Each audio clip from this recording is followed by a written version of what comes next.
আর অন্যান্য ক্ষেত্রে অনেক ভুয়া নিয়োগ হয়েছে। আমরা 2000 টাকা কেন করেছি তার কারণ হচ্ছে আমরা সিভিক ভলেন্টিয়ার, ভিলেজ পুলিশ, আমাদের অন্যান্য যেগুলো আছেন কন্ট্রাকচুয়াল, এদের অনেক জল মিশানো, এদের যোগ্যতা নেই, অনেকেরই এডুকেশন সার্টিফিকেট ভুয়া, অনেকেই পার্টির ক্যাডার হিসেবে কাজ করেন, নিজের কাজ করেন না, অনেকেরই শারীরিক দক্ষতা নেই, অনেকের বয়সের সার্টিফিকেট ভুয়া। আপনাদের আপাতত 2000 টাকা দিয়েছি, কিন্তু একটু ঝাড়াই বাছাই হবে, এটা এখন থেকে মেন্টাল প্রস্তুতি রাখতে পারেন।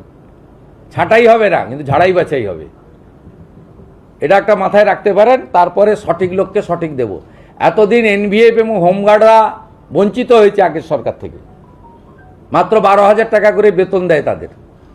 আমরা তাদেরকেও 2000 টাকা করে বৃদ্ধি করেছি। তাদের জন্য আমরা রিটায়ারমেন্টের পরেও পলিসি ভাবছি পরবর্তী সময়ে। তারা সত্যিকারে খুব অবহেলিত, বঞ্চিত অবস্থায় ছিলেন।